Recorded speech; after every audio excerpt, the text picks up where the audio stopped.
Hello दोस्तों, नमस्कार, राधे राधे, राम राम। मैं प्रेमचंद उपाध्याय आपका अपने परिवार प्रेमचंद उपाध्याय यूट्यूब चैनल पर स्वागत करता हूं। दोस्तों, आज की क्लास में हम पढ़ने वाले हैं प्रकाश और प्रकाश का परावर्तन। वही प्रकाश जिसके द्वारा मैं कोई वस्तु देख पा रहा हूं और आप मेरी क्लास को। दोस्तों, अब अगर मैं प्रकाश की एक साइंस की या भौतिक विज्ञान के हिसाब से परिभाषा बताऊं तो परिभाषा है, प्रकाश वह विकिरण ऊर्जा है जो हमें वस्तुओं को दिखाता है। प्रकाश पहले वस्तु पर पड़ता है, उसके बाद हमारी आंखों पर। प्रकाश निर्वात में प्रकाश की चाल 3 × 10⁸ मीटर पर सेकंड होती है। अब इस बीच आपके दिमाग में कई क्वेश्चनों ने जन्म लिया होगा जिनको लेना ही चाहिए। दोस्तों, आप कहेंगे प्रकाश विकिरण ऊर्जा है, इसका मतलब प्रकाश एक किरण के रूप में होता है और एक एनर्जी के रूप में होता है जो हमें वस्तुओं को दिखाता है। अब ये वस्तुओं को दिखाने का काम कैसे करता है? ऐसे नहीं कि प्रकाश पहले आंखों में पड़ेगा फिर वस्तु पड़ेगा, नहीं दोस्तों। प्रकाश पहले वस्तु पर पड़ता है और वस्तु से टकराकर परावर्तित होता है और हमारी आंखों में पड़ता है, तब जाके हमें वस्तु दिखती है। एक और बात, मैंने कहा कि निर्वात में प्रकाश की चाल 3 × 10⁸ मीटर पर सेकंड होती है। मैं आपको निर्वात और वायु में थोड़ा सा डिफरेंस बता देता हूं। वायु का मतलब क्या? ऐसी जगह जहां पर वायु के साथ साथ बहुत सारी गैसें और पदार्थ देखने को मिल सकते हैं, जबकि निर्वात का मतलब होता है जहां पर वायु भी ना हो, कोई गैस या पदार्थ न हो, ऐसे स्थान को जो केवल शून्य हो, एकदम शून्य हो, जहां पर कोई ना हो, एकदम खाली हो, उसे ही हम निर्वात या वैक्यूम कहा करते हैं। निर्वात या वैक्यूम कहते हैं। ओके दोस्तों, अच्छा, किसी भी वस्तु को दिखाने में आप मेरी क्लास को देख पा रहे हो या मैं आपसे बात कर पा रहा हूं। बात करने में तो प्रकाश के परावर्तन की आवश्यकता होती नहीं। मैं फोन देख पा रहा हूं, मैं आप अपनी बुक्स देख पा रहा हूं, मैं अपने स्टूडियो को देख पा रहा हूं, अपने फ्रेंड को देख पा रहा हूं। ये सब किस कारण संभव हुआ? ये संभव हुआ तो प्रकाश के परावर्तन के कारण। दोस्तों, वस्तुओं को दिखाना प्रकाश के कारण संभव है। प्रकाश वस्तुओं को प्रकाश के परावर्तन के द्वारा दिखाता है। आप दुनिया की कोई भी चीज देखते हो, इसमें प्रकाश का परावर्तन अहम भूमिका निभाता है। प्रकाश का परावर्तन ना होता तो हम वस्तुओं को देख ही नहीं पाते। दोस्तों, अब ये वस्तु दिखती कैसे है, इनके बारे में मैं आपको बताता हूं। जैसे जहां तक कि मैं जानता हूं, आप सब लोग जानते होंगे, सूर्य का प्रकाश पृथ्वी तक आने में, सूर्य का प्रकाश पृथ्वी तक आने में 8 मिनट 20 सेकंड का समय लगता है। यानी सूर्य का प्रकाश सूर्य से लेकर पृथ्वी तक आता है तो 8 मिनट 20 सेकंड में आ जाता है। इसका कारण इसकी ये स्पीड का होना है, जो 1 सेकंड में ही इतनी स्पीड चल जाता है। सोचने का विषय है, 1 सेकंड में ही जो इतनी स्पीड चलेगा वो तो पृथ्वी तक 8 मिनट 20 सेकंड में आ ही जाएगा। इसमें तो खैर कोई सोचने का विषय है ही नहीं। दोस्तों, ये प्रकाश बिहेव कुछ इस तरह करता है, आता है और आकर वस्तु पर टकराता है और टकराकर उससे परावर्तित होता है और फिर हमारी आंख में जाता है और वस्तु का जो इमेज है वो रेटिना पर बन जाता है। हालांकि वो यहाँ उल्टा बनता है, लेकिन माइंड तक पहुंचते पहुंचते ये सीधे हो जाता है किन्हीं क्रियाओं के कारण और हमें वस्तु दिखाई देती है। अच्छा, एक और बात है, कुछ बच्चे कह सकते हैं कि नहीं जी, बस प्रकाश तो आंख में पड़ना चाहिए तभी वस्तु दिखेगी।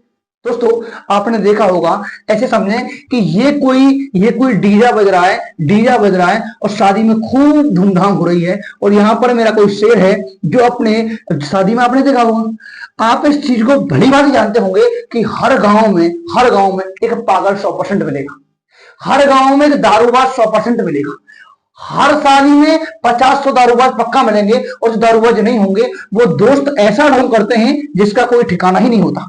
मेरे दोस्तों, उनके माता पिता उन्हें अच्छे से पैंट शर्ट पहना के भेजते हैं कि जा मेरा शेर दावत में जा रहा है, मेरा शेर बारात में जा रहा है, लेकिन शेर जैसे ही डीजे पर कूदता है अपने कपड़ों को उतार कर ऐसे फैलाता है, चक दे इंडिया, मूर्ख प्राणी। जैसे कि ये मान लीजिए ये व्यक्ति यहाँ पर नाच रहा है और आप यहाँ पर अंधेरे में खड़े हुए हैं, लेकिन ये जब डीजे पर नाच रहा है तो यहाँ पर बहुत सारी लाइटें जल रही हैं और ये भाई साहब उजाले में है, प्रकाश में है, तो आप पाओगे कि आप तो इसको देख पा रहे हो लेकिन ये आपको नहीं देख पा रहा है। कारण क्या है? कारण ये है कि ये भाई साहब प्रकाश में है, यहां से प्रकाश की किरण इस पर टकराई और टकराने के बाद वो आपकी आंखों में गई। और ये यहां से परावर्तित होकर आपकी आंखों में गई, इस कारण आप इसे देख पाए। अब ये तो नहीं कहोगे कि प्रकाश आंख पे तो आया नहीं, वस्तु कैसे देखी? ना ना भैया, जिस वस्तु को देखना होता है वो वस्तु अगर प्रकाश में है, जिस वस्तु को देखना है अगर वो वस्तु प्रकाश में है, तो देखने वाला भरे अंधेरे में हो उसको वस्तु दिख जाएगी। लेकिन जिस वस्तु को देखना चाहते हो वो वस्तु तो अंधेरे में हो और भले ही देखने वाला उजाले में हो तो वस्तु तो नहीं दिखेगी। जिस प्रकार जो पुलिस वाले की गाड़ी होती है ना 112, उस पर हरी हरी लाइट लगी होती है, वो इसलिए लगाई जाती है जिससे कि किसी चोर को या किसी व्यक्ति को, अपराधी को पकड़ा जाए तो वो लगाई जाए तो वो उसकी आंखों पे लगेगी। जैसे ही आंखों पर लगती है तो एकदम उसकी आंखें, उसको कुछ दिखता ही नहीं है, क्योंकि जिन आंखों से जो कुछ देखना होता है वो आंख तो चुंधिया जाती है, वो आंखों में तो चुंधियापन आ जाता है और वो देख नहीं पाता है। समझे कि नहीं समझे? आप अपने टॉर्च लेना और अपनी आंखों पर लगाना, कुछ नहीं देख पाओगे।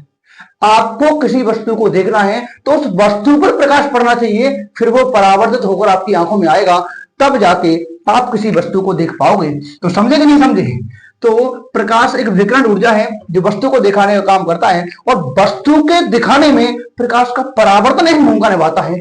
अब ये जानना जरूरी हो जाता है कि ये प्रकाश का परावर्तन आखिर होता क्या है। दोस्तों, साइंस कहता है कि जब कोई प्रकाश की किरण, मान लीजिए हमारे सूर्य नारायण है और सूर्य देवता जैसे ही सुबह सुबह पूर्व की ओर उगे तो आते ही इनकी प्रकाश की किरणें जैसे ही किसी चिकनी या पॉलिशदार सतह पर टकराते हैं, टकराकर वापस उसी माध्यम में लौट जाता है, इसे ही प्रकाश का परावर्तन कहते हैं। यानी कि जब ये किरण आई तो आने वाली किरण को आपतित किरण कहते हैं और लौट के चली गई क्योंकि परावर्तन हुआ, इसे ही परावर्तित किरण कहते हैं। और एक सरफेस से होकर एक लंबवत रेखा खींची जाती है, इसी को ही अभिलंब कहते हैं। और एक सरफेस से होकर एक लंबवत रेखा खींची जाती है, इसी को ही अभिलंब कहते हैं। दो किरणों के झुकाव को कोण कहते हैं, तो यहां पर भी कोई एंगल बनेगा और यहां पर भी कोई एंगल बनेगा। क्योंकि ये एंगल आपतित किरण के कारण बना तो इसे आपतन कोण कहते हैं, जबकि इसे परावर्तन कोण कहते हैं। आपतन कोण को I से रिप्रेजेंट करते हैं और परावर्तन कोण को R से रिप्रेजेंट करते हैं। दोस्तों, प्रकाश के परावर्तन के कुछ नियम भी होते हैं, जैसे आपतित किरण, परावर्तित किरण और अभिलंब तीनों एक ही तल पर होते हैं। पहला पॉइंट, आपतित किरण, परावर्तित किरण तथा अभिलंब तीनों एक ही तल पर होते हैं। दूसरा पॉइंट, आपतन कोण I और परावर्तन कोण R हमेशा बराबर होते हैं। और तीसरा नियम कि आपतित किरण जिस गति से आती है और वापस लौटती भी उसी गति से है, इसकी गति में कोई परिवर्तन नहीं होता। अगर 20 की स्पीड से आई है तो लौट के भी 20 की स्पीड से ही जाएगी। ओके दोस्तों, आशा है आपको प्रकाश और प्रकाश का परावर्तन बेहतरीन समझ में आया होगा। ऐसे ही बेहतरीन जानकारी के लिए लाइक करें, सब्सक्राइब करें आपका अपना परिवार प्रेमचंद उपाध्याय यूट्यूब चैनल। साथ ही अपने सुझावों के लिए हमें कमेंट भी करें। धन्यवाद। Take care.